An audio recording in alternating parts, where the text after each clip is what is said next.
Hello and good afternoon, everyone. I would like to welcome you to today's webinar on the review of the nuclear inspectors and policy officers selections carried out by EPSO. My name is Andras Korizs and I will be your trainer today. As a first step, I would like to carry out a sound check with you. Can you please confirm that you hear me well? For that purpose, you can use the little chat box on the bottom right. Okay. Excellent. To those of you who might have any technical problem, you might consider a few ways to resolve any problem you might have. Checking your speakers or headphones, try logging in and out and use a different browser. Or if using an office computer, you might face troubles because there are some firewalls on your computer. Also, an important note that besides myself, I have throughout this webinar today two of my colleagues, Agnes and Rita, who are behind the profiles EU Training and EU Training 1. If you have any questions throughout this session, please don't hesitate to raise it to us in the small chat box. And we are going to answer as many questions as possible. Certainly, we are a big group today, so please bear in mind that we might not have the possibility to answer everything, but we will do our best to follow up with you regarding any question that you might have. A little introduction about myself. My name is Andras Korizs. I am one of the senior EPSO coaches of EU Training. I'm working with EU Training for more than 7 years. But besides this, I have in total more than 10 years of experience in teaching and coaching, and also have some success stories myself regarding the EPSO selections. All right, so a few more words about who we are, EU Training, and how we help and support the preparation of our students. So EU Training is not just a preparation company, but I think I can confidently say that it's also a community. On our website, we have 150,000 and even more registered users, more than 58,000 followers on Facebook, and more than 1,600 followers on LinkedIn. So we really work together, or have been working together, with a huge number of applicants, and we do our best to support them throughout their preparation journey. On our website, we have a lot of resources that can help with your preparation. The most important part, I think, is the question database that we have, which is specialized to all the different types of the selection items. And just to put things into context, so our question database, that's 35,000 and even more questions, was already used more than 70 million times. We also have on our website multiple recorded webinars, which are in the length of more than 150 hours. And throughout the years, more than 12,000 people participated or listened to those. All right. So after this little introduction, let's get started with the focus of today's webinar. I'm going to be talking about the nuclear inspectors and policy officers selection. And I will show you first the 5 steps that you need to consider when you apply to this competition. So the 5 major building blocks of my presentation today will be guiding you through the application process. We'll give you some important insights about how the testing will take place. I will talk a little bit about the supporting documents that you need to submit as part of your application. I will also talk about the eligibility checks and eligibility criteria that this selection require. And last but not least, I will talk about the final phase of the selection, which is namely getting on the reserve list. There is one topic here about which I would like to share a few sentences already, as we get a lot of questions due to the recent events of EPSO when the testings will take place. Unfortunately, we are not sure yet, as we are waiting for the official communication of EPSO. But bear in mind regarding your selection, anyone that you might undertake, that everything is on hold now. So keep a close eye on any communication coming from EPSO, which we'll also immediately put out to our website. But every selection that hasn't started yet is being put on hold. Parallel with this, though, if you are part of any of the selections that happened in the last couple of weeks and you have technical difficulties, you can expect the resitting coming up in the coming 2 months. Okay? Nonetheless, let's go back to the purpose of today's presentation, and let's go through the most important things you need to know about this current selection. So let's start the overview. The first important thing that you need to know that this selection, the nuclear inspector and policy officers, is actually including 2 sub-profiles. The 2 sub-profiles are the following ones, namely, one is the nuclear safeguards inspectors. This is the EPSO Administrator 411/23, and it is indicated with number 1. And the second profile is the policy officers in the area of nuclear energy, the same selection number indicated with number 2. The number of places on the reserve list for the first profile will be 130, and for the policy officers, it is going to be 68. Where will you work? What you need to know about this selection, that the majority of roles are going to be physically in Luxembourg. However, it's good to know that you might get employed in other joint research centers. But nonetheless, you can expect for the majority of the roles to be in Luxembourg. What will you do if you are going to work as any of these 2 profiles? Starting with the nuclear safeguards inspectors. So the core nature of duties will be related to carrying out nuclear safeguards inspections, and parallel with that, research and project management. What will be the duties of the policy officers? Mostly it's going to be legislative, administrative, scientific, advisory, and supervisory activities. Okay?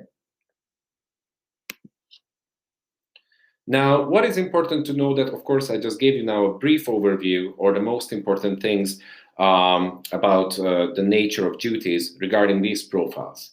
However, if you consult the notice of competition of this selection, you will get a much broader view on what kind of activities you will need to carry out. Here, I would like to take also the opportunity to point out the importance of the notice of competition as a document, not just regarding this selection, but any other ones upcoming. The notice of competition is serving as the best source to provide you with information about your selection.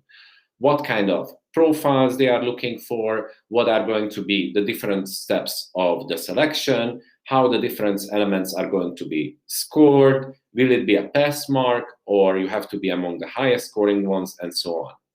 So I usually strongly recommend to my students to consult this document already before they apply to a competition, because not just that, it can shape how you fill out your application form, but also it can shape how you will prepare for the exam.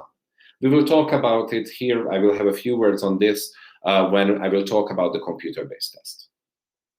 Coming back to the original aim of this slide. So if you would like to get a better insight about the nature of duties for these 2 profiles, then consult the second annex of the notice of the competition. All right. Nonetheless, let's have a look on a few examples for both profiles. Okay. So when it comes to the nuclear safeguards inspectors, a few top-level exercises that you might need to carry out. One will be potentially participating in the design and delivery of nuclear safeguards training initiatives. Then next to that, you might participate in implementing the nuclear cooperation agreements, also known as NCAs, with third parties. But parallel with these two, you might be required to perform data analysis and statistical analysis on nuclear material accountancy. Let's have a look now on the other one. So the policy officers in the area of nuclear energy. So one key element pointed out would be to represent Euratom in international organization in nuclear energy, developing and steering foreign projects and participation in their governance. Then next to this, another key aspect could be conducting analysis and initiating and steering studies that are related to nuclear energy and nuclear safety matters. And the third option or a third layer of your work might include managing legal, procurement, and licensing dimensions of nuclear decommissioning and waste management contracts. All right. Next step that we will talk through is going to be the eligibility. Okay. This one is going to be quite interesting when it comes to this selection, as they present with quite a complex new idea related to your academic background and professional experience. Let's talk first, though, about the general requirements that are the same as with the past selections. So the first important thing is that you have to be a European citizen. If in your country of nationality there are any military service requirements, you need to fulfill those. And last but not least, a really important element, you need to meet the character requirements of the specific profile. This is very important, and sometimes it's overlooked. However, you have to be aware that they will really do checks related whether you meet the profile description in the selection that you are applying. So bear this in mind that if you are not certain that you might be appropriate for that role, EPSO is checking this closely, so it might not be worth it to do the application, for example, if you don't have the necessary number of years regarding that criteria. Now let's go to the specific requirements. The specific requirements will include two subjects. One is related to the languages. So you will need to know at least two of the official European languages. And the other element is going to be the requirements related to your qualifications and work experience. And as I said before, this is quite complex compared to the previous one. So read this carefully, listen to me carefully when I explain this, but also if you have any doubts, go back to the notice of competition where you will see really detailed information about what is required to participate in this competition. All right. So let's go through on those 2 points in details on the let's go through in details of the specific requirements. Let's start first with the language rules. So the important thing is that the purpose of the language selection regarding any EPSO selection is that it will determine what languages you will sit your selections items. Okay. As I said before, you must have at least 2 official EU languages. Language number 1 for both profiles is, it can be one of the 24 official EU languages. Okay. And you are required to have a level of minimum C1. Now, there is an interesting and unusual difference for language 2. For the nuclear safeguards inspectors, the second language can be either English or French. Okay. But then what is very interesting that EPSO applied a different rule for the policy officers. There, the only language that you can choose for the second one is English. Okay, so bear this in mind when you are doing your application. Okay. Here, I'm going to also pause for 1 second, as I get the question quite often, how to choose the languages when it comes to the selections, in particular regarding the verbal reasoning. My recommendation is regarding any selection you undertake in the future to first check what are the languages that are being used for the different selection items. So first, you know what is going to be used and where. Why that is important? Because then first you can assess the weight of the 2 languages, or sometimes 3 if it's a linguistic selection. What is quite common that language 1 is used until language 1 is used until the computer-based test, so abstract, numerical, verbal, and typically they use language 2 for the rest of the selection. And that means that where it's really particularly interesting, language 1 is the verbal reasoning. So also the question that I get quite often, how is the verbal reasoning? Does it matter what language you undertake it? Or are there differences in the translations, in the quality of the translations between the different languages? What I recommend here is that you shall first review the methodology of the verbal reasoning, because in my working experience with many students, we figured out that there are some gaps to the knowledge of the methodology of the verbal reasoning that are overlooked, and that is the main cause of the undesired performance. Now, on the other hand, language 2 is usually used on a broader scale for more complex and more technical elements. Hence, I usually recommend to choose first language 2 and then language 1. However, in this case, for example, policy officers is straightforward. There is nothing much to think about. This one is applicable more for the ones who are going to the first profile of this selection. All right? And again, also important that the 2 languages must be different. Okay? Now, let's have a look on the second part of the specific requirements, which is related to the academic background and the professional experience. As I mentioned earlier, here EPSO is applying a quite complex and multiple possibility solution to the applicants.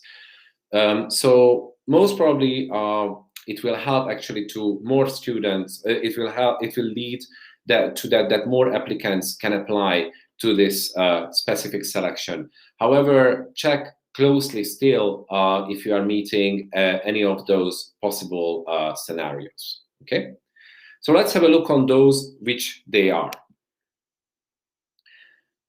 The first, first I'm going to talk about the nuclear safeguards inspectors. The first possibility that you might have is that you have the equivalent of completed 3 years university studies attested by a diploma, and very important, in the fields specified in the notice of competition. Next to that, you also need 7 years of relevant professional experience.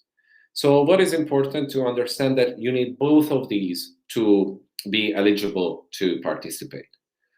Also, you might see here on my slide that I'm mentioning that there are fields specified from where you can get your diploma. I'm not going to list it out because it's quite a long one, but if you check the notice of competition, you will see all that list, which is including, for example, engineers, something that is related to nuclear energy, and so on. But it's a long list, so please consult it carefully. The alternative to the first scenario is that you have a university diploma that is based on 4 years of studies, and then next to that you have a decreased number of 6 years relevant professional experience required. The third scenario, which is an interesting one, alternatively, they can accept PhD or doctorate or equivalent degree, again, in the fields specified in the notice of competition. Okay? Now, if you are applying holding such a degree, then the amount of years that they ask for is only 2 years. In the meantime, if you look into the chat, you can see that my colleagues inserted there the actual list of diplomas that they recognize for this specific selection. Last but not least, and that is an interesting alternative. So the first three scenarios were all ones where the university studies had to be related to this selection and the profile. But there is an alternative when the field of your university degree doesn't have to be related to any of the ones listed out in the chat. However, in that case, you will need 9 years of relevant professional experience. And again, the length of studies shall be at least 3 years. Okay?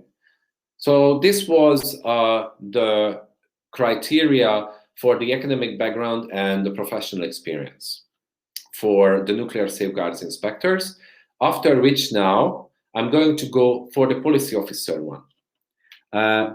Egle, I'm going to give you the list now for the other profile, which is slightly different, okay? So what are the options? The first option for policy officers is having 3 years university diploma plus a minimum of 7 years of relevant professional experience. Can you reply to the question, Rita or Agnes, in the meantime? The alternative is to have four-year university degree that was lasting at least for 4 years, and that combined with 6 years of relevant professional experience. And the last scenario, now answering your question, Egle, so to have a PhD or doctorate, but here the difference is that you don't need 3 years, but only 2 years of relevant professional experience. Okay. This is the reason why I mentioned that actually the two profiles are relatively different. The concept is similar, however, the numbers are different. So bear this in mind when you do your application and when you list out your professional experience and academic background during your application. Okay. See a question coming in. Now, I'm waiting for that question, but parallel with that, so an important thing is really that the professional experience is considered relevant if it satisfies 2 criteria. The 2 criteria is that it happened in a certain field, again, that is listed out in the notice of competition, and if it was focusing on certain activities, again, listed out in the notice of competition. These are relatively long lists, hence I was not sharing it. I'm not sharing it in the presentation, but please read this carefully and focus on the relevant experiences only when you fill out your applications. Okay. All right. Last but not least, and that is related to meeting the eligibility, EPSO now published a tool called the Experience Assessment Survey Instruments, EASI, that is reachable throughout their website. When you look at the listing of the selection, you will see a little reference here on the bottom left. This is an online platform where they are asking you multiple questions. Based on which they will tell you if you are eligible to apply to this competition or not. Okay? All right. Next one. Why is this a great opportunity and why is it a great idea to apply to all these roles? The 2 most important things I think that are really worth to mention, one is that working with the institutions are providing great benefits. One is the health insurance you are provided with, the pension possibilities, But also, if you have children, then they can go to the European schools, which are very well recognized systems all around Europe. And the students who are coming out from these schools are getting great degrees, after which they can continue their academic journey in great universities. But next to this, also, there is another really important feature, and that is the salary compensation. For that, actually, we have a great tool on our website which can help you to calculate an estimation or a projected amount of salary you will get if you are succeeding in getting a job within the institutions. All right? This little tool that you might see on my screen right now is going to ask you a few questions. For example, where you are based, what grade do you have, what salary step you are in, also if you are eligible for household allowance, how many children do you have, how many of them are under 6, and so on. So it's quite a detailed one. I just filled out a scenario that you can see on my screen that included having children as well. And for example, with this, the rough estimate, again, this is not going to be your precise salary, but a rough estimate. With this scenario, the calculation was leading to approximately 8,000 euros per month. Okay. So this is also important that you don't take this number as granted, yet this can be a good range or a good idea of what salary you might expect. Okay. All right. I'm going to pause now here for a second before my next phase, which will be the review of the EPSO competition phases. So if you have any questions on top of the previous ones, please don't hesitate to share them now.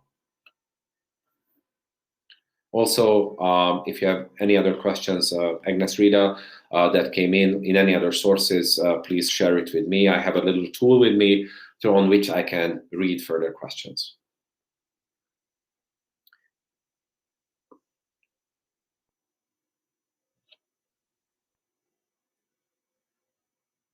Leo, I'm wondering what the question you have related to the comment that you just made. Agnes and Rita, if you could follow up with Julio, that would be great. Yeah. Yes, this I mentioned, but it might be good that. Okay, so you found the answer to the previous one. That's excellent. Okay, so that is a question. That is a response to one of the former questions that we received related if all kind of engineering diplomas are accepted throughout this selection. Great, thanks for sharing, Julio. So I'm going to go now further with the competition phases in the meantime. Now, the first step is, as mentioned before, and as it is with all the selections, is the application process. The good thing is that you can submit your application online in any of the 24 official EU languages. Related to the selection, you will have to upload at one stage supporting documents directly to your EPSO account. However, the deadline to that is at a later date. And I'm going to even mention there's going to be January. However, bear this in mind that all the competitions now are on hold, so these deadlines might change. Okay. Rita and Agnes, there is a question in the chat if you could look at that. So the current timeline says that you have to apply before the 21st of November this year. However, keep an eye on this, how it might change and how it will change in the upcoming weeks. But this is the currently communicated deadline. Another important thing about deadlines with the EPSO selection, so you need to meet those deadlines because if you're not submitting your application, you cannot do that anymore later with any reasoning. So really respect those because otherwise you won't be able to participate. Then the deadline, the currently known deadline for uploading the supporting documents is before the 10th of January. Okay. Again, this will change according to the upcoming communication of EPSO, as they will continue giving updates how they are going to manage the upcoming competitions. What are the tests that are being used throughout the selection phases? There are 3 groups of tests that you will face at the selection. The first one is the computer-based tests, that is measuring your reasoning skills. Next to this, you will have to undertake a field-related multiple choice question test. And last but not least, there will be also a case study included throughout your selection.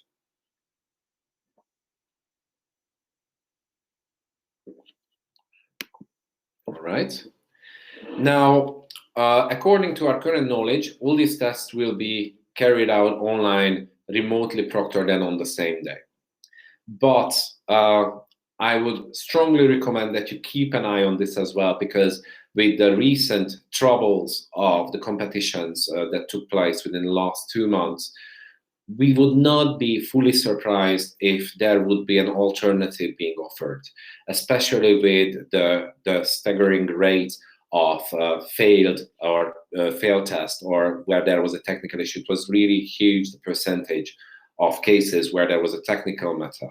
So we see a chance that they are going to use different tools or different ways of testing the students. However, we have no information if that is going to be the case, and if it's going to be the case, how it's going to be.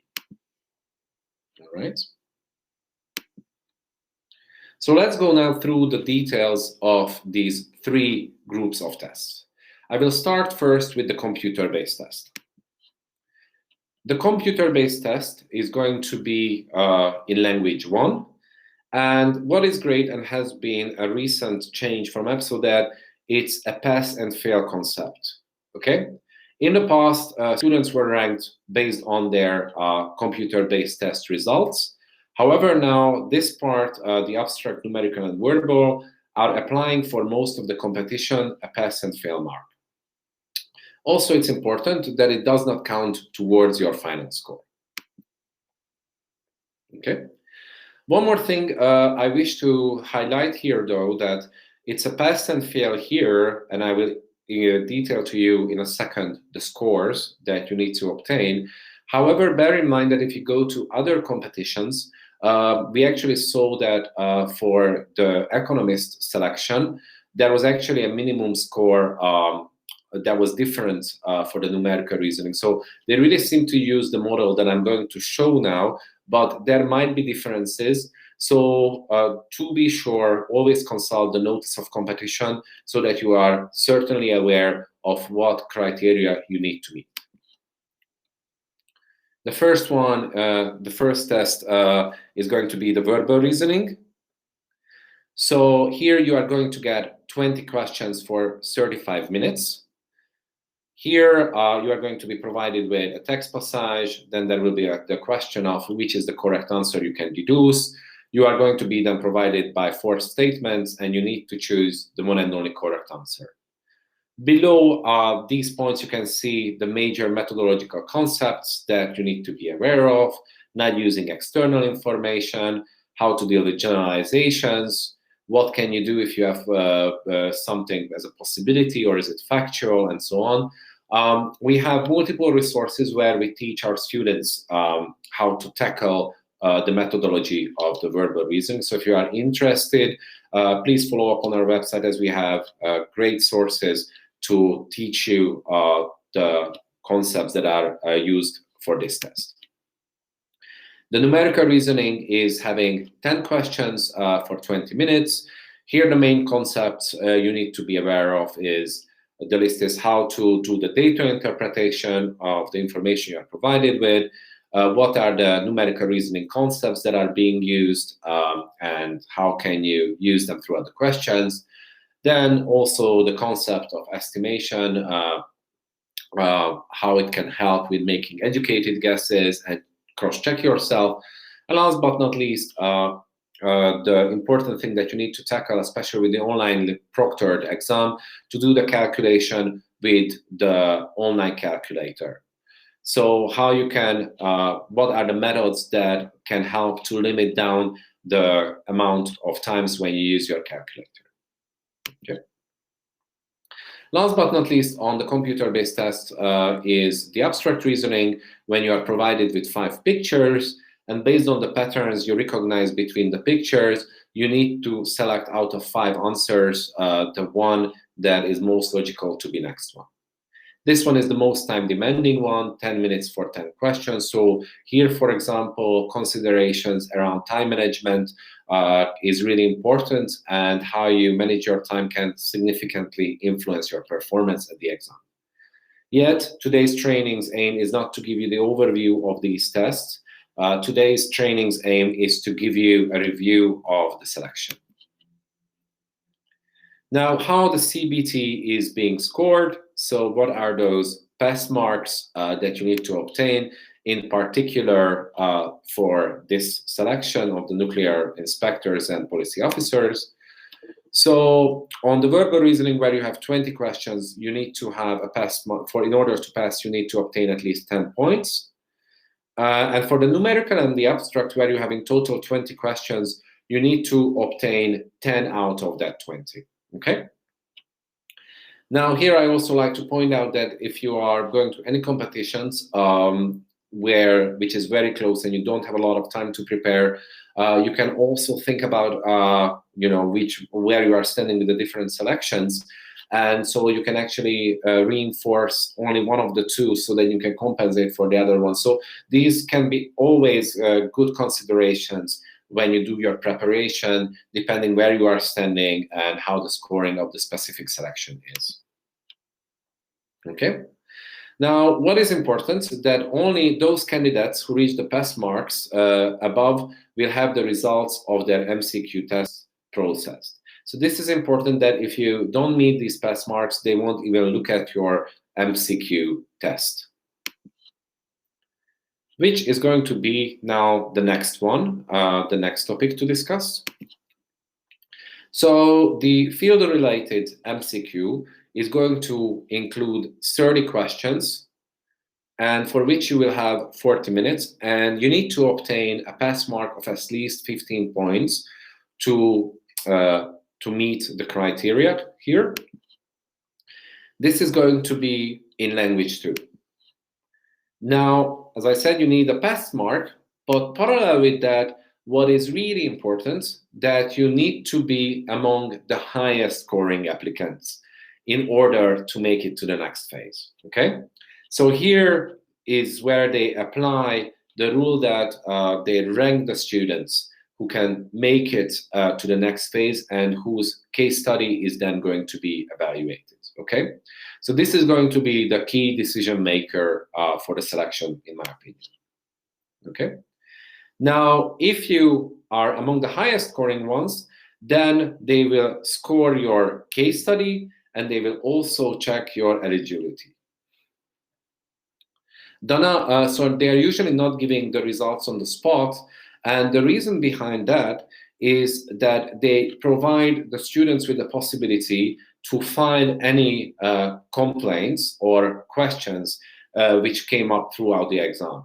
For example, if you are unhappy with a numerical reasoning question which you think that is not very clear, or there is an abstract reasoning where you don't think that you think that there was potentially a mistake, then you have the possibility to find a complaint. So after the last applicant did the exam, they review these complaints and they check if any of them was adequate. And if it was the case, then they might do, for example, neutralization of the question that was not correct, which then is counted into the scoring of all applicants. So you will learn your result after the exam. I'm not certain how quickly, couple of weeks or a month, I don't know, Rita and Agnes, if you know that by heart, but a bit of time after the exam. Okay. Can you reply to that question in the meantime, Agnes and Rita? An important question came in. I will go further now with the case study. So the case study is going to have most likely 45 minutes, and there it is going to be worth of 10 points, out of which you need to obtain 5. Okay. Now, what is interesting that the language is not specified yet. However, there is a good likelihood that it is going to be in language 2. Yet, keep an eye on this as the exam is approaching. Okay. The aim of the case study is going to be to assess your written communication skills. And as mentioned, you need to reach a pass mark. Okay. And the actual aim of the case study as the final step of the selection is to decide who are going to be the applicants who are going to be put on the reserve list. Okay. Now, the next phase, and that is happening parallel with the case study scoring, is going to be the eligibility checks. The eligibility checks related, again, to your academic background and professional experience, they are only going to be evaluated if you reach the pass mark on the field-related MCQ and you are scoring among the highest ones, okay? Now, also, you need to reach your pass mark throughout the case study in order your eligibility to be checked. And it is important, as I mentioned before, this is something that is done parallel with the case study scoring. Okay. Here, they are going to check whether there is an alignment between your declarations and the documents. And again, it's really important, and I like to highlight it very much, that really check carefully anything that you state in your application, and also that you have the necessary supporting documents, because this is going to be checked closely, okay? Now, once your eligibility is checked and you are actually in the great position of your eligibility being met, then you are going to be put on the reserve list. This is the fourth step of the selection, and about this, you will receive a notification in your EPSO account. Then the next phase is going to be getting a job. So the recruitment services of the institutions are potentially going to contact you, or you apply to certain roles. Okay. Now, this final step where the recruitment is taking place with the involvement of the recruitment services of the institutions, this might involve further assessments or interviews or presentations. We don't have yet very clear and one rule that applies for everyone concepts. So this is something that you shall continue closely looking at when you arrive to this phase. But the great thing is that being on the reserve list means that you are among the very few ones who can apply to roles. All right. Now, how to get the job done? So how to pass all these exams and make it to the reserve list? The general guidance that I give to my students, especially those ones who are starting their preparation from scratch, is a good guidance can be to practice for 10 to 12 weeks, okay? And that means to try to prepare 1 hour per day or 10 hours per week. Also, what I like to suggest to my students is that first make your evaluation where you are standing, in particular with the computer-based test. Define where you need reinforcement or improvement throughout your related to your performance. Okay, and also if there is more than one element that you would like to improve, I strongly recommend that you separate out your preparation, especially if you have this amount of time of 10 to 12 weeks. So potentially you spend the first couple of weeks on numerical, then on abstract. Parallel training in the beginning can be confusing and can take away your attention and focus.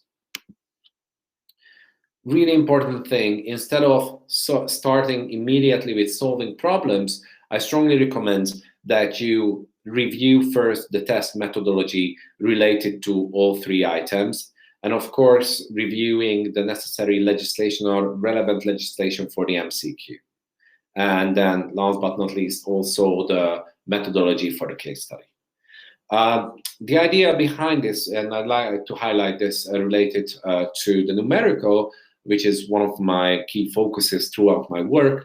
Many times my students are coming to me and they are asking me, why is that happening, that they are looking at questions and they don't know where to start. And the underlying reason is that they are actually not aware of what tools they might have. So it's really important to first familiarizing yourself with your possible tools or weapons to tackle the different exam types. Another key feature to success is staying persistent.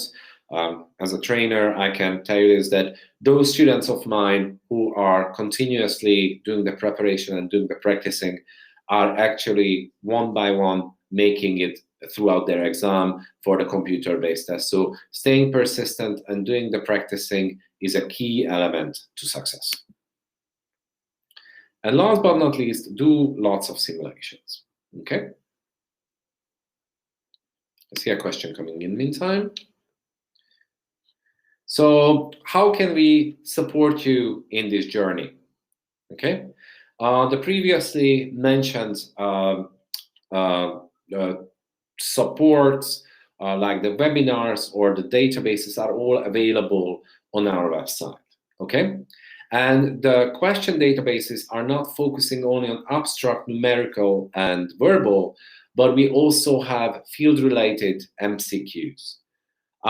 Rita and Agnes, can you confirm that we have already the question database for this profile?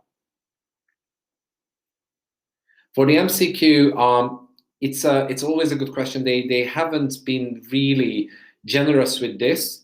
However, what I recommend, Paula, strongly is that you consult the notice of competition that should really give you an idea of what kind of legislations might be covered. Rita and Agnes, if you actually have a response to that, or did we narrow down the list of legislations and you know that would be quite helpful. Yes, exactly. So the notice of competition will give you guidance throughout Annex 2. Okay. So coming back to our database, there are many questions for all the different elements, and as my colleague confirmed, we are ready with the database for the nuclear safeguards inspectors profile and the policy officers in the nuclear energy. Okay, that's also a very good recommendation that just came into the chat from my colleague. Okay. Also a few more features of the packages. So the verbal now we have in 24 languages. The numerical is also in quite a few. Then we have the abstract database. We have the field-related MCQ as mentioned. And also we are conducting case study simulations too. So we can really support you about all the different elements of your preparation journey. Okay.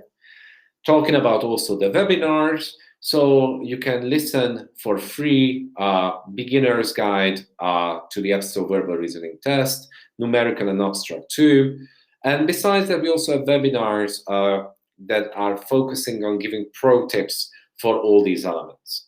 Besides this, we also have classroom trainings. For example, next week I'm going to have a verbal, a numerical, and an abstract one, which are 2 hours evening sessions that are focusing on the review of the methodology of the different elements.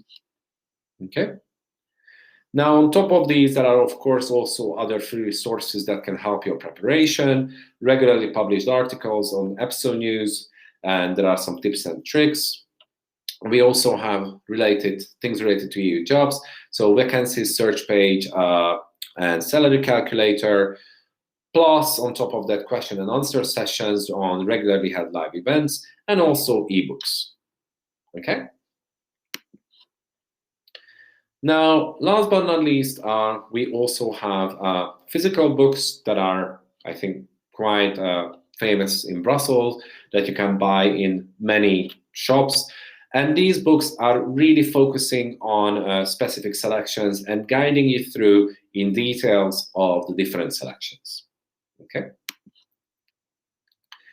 So among one of the last thoughts, a recommendation regarding getting more information.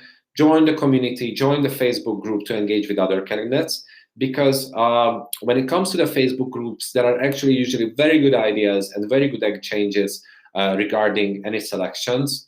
And also you can get really good updated information throughout this website. Okay.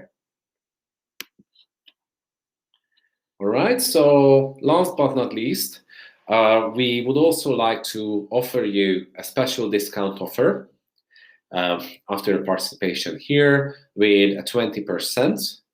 And that is valid for purchases of practice questions, webinars, and case study simulations. For this, you need to use the code EPSO-nuclear-23, and this is going to be made available for the next 48 hours. Rita, maybe you can share some thoughts where this will be accessible. So throughout purchases that are made with this discount code within the next 24 hours, you can get 20% off from the listed purchases. Okay. Last but not least, I would like to thank you to your participation today. And here I would like to take the possibility, if you have any questions related to the material you heard today. We have a couple more minutes, which I saved to questions that you still might have. Okay, so Egle, so that's the thing. So at least according to my knowledge, it's nothing is available as information due to the technical issues at the exam.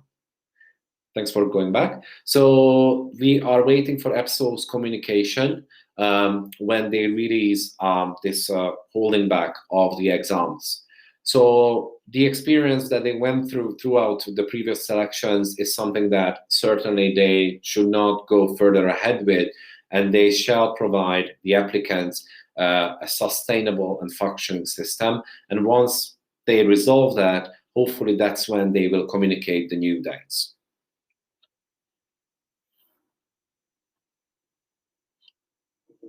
All right.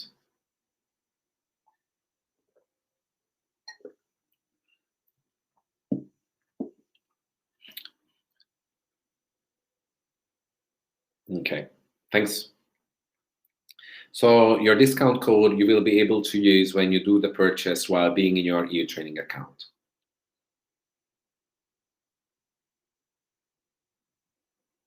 Mm-hmm.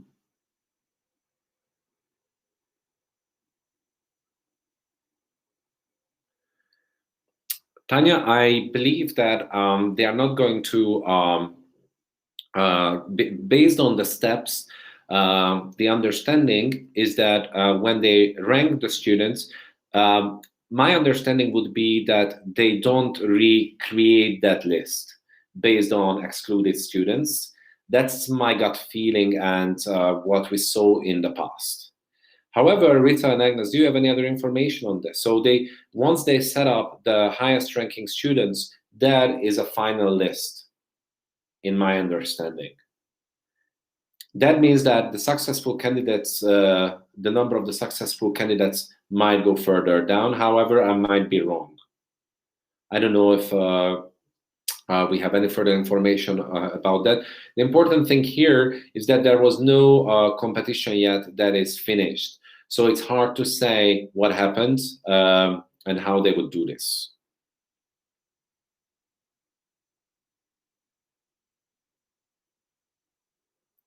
I am saying this assumption, Tanya, so don't take my words for granted. It's my assumption on what we saw with past selections, that once a list is finalized at any steps of the selection, they don't reevaluate that list or they don't recreate that list. So that's my gut feeling. Okay. However, my colleague might say differently.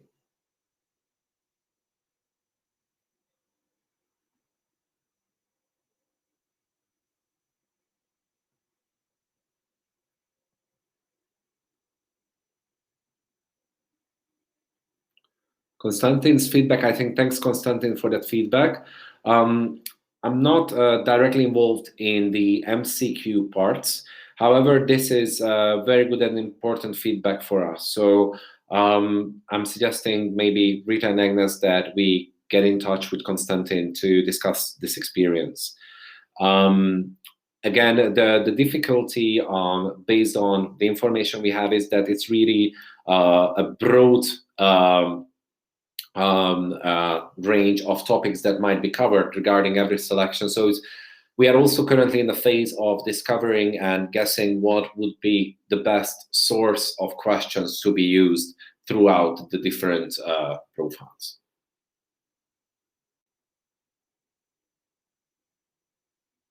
Okay, so there is the answer for you, Tanya. From my colleague, after that, the reserve list will only be selected from highest ranking to reach the exact number on the reserve list.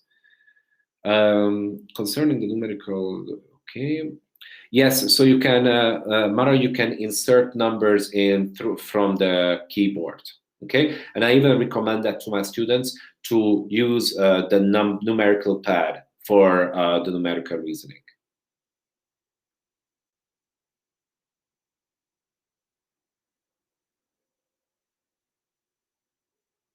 Yes, Julio, for this reason, there is an extended deadline to obtain all those documents.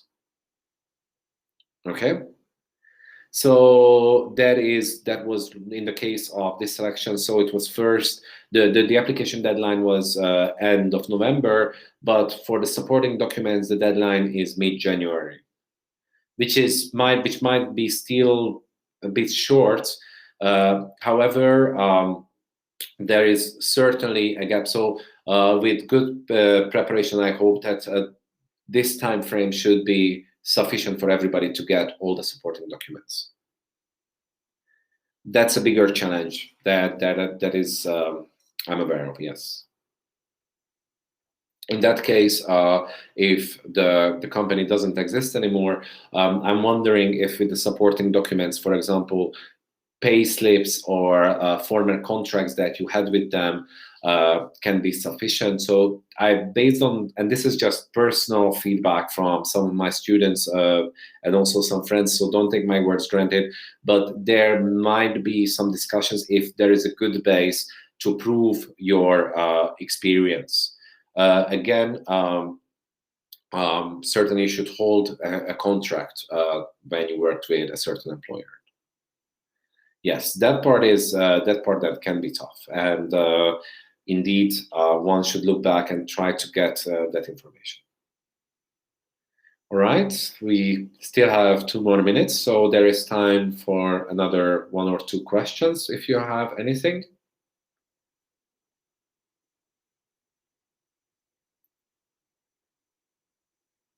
If there are no other questions, then I would like to thank you for your attention. And I would like to thank you for your participation today.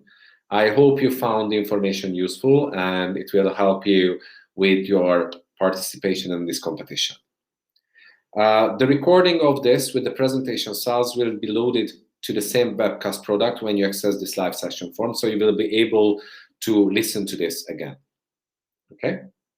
Also, you will receive a follow-up email when these are ready to you in your account later this afternoon. Thanks, Agla. I'm happy to hear that. That's great. You're welcome. All right. So I would like to, as a final word, I would like to wish you all the best for your exam. Please follow our website, the Facebook group, and EPSO's website for information on the timelines. And then shape your preparation accordingly on which elements you need the most reinforcement. Have a great day and good luck. Bye-bye.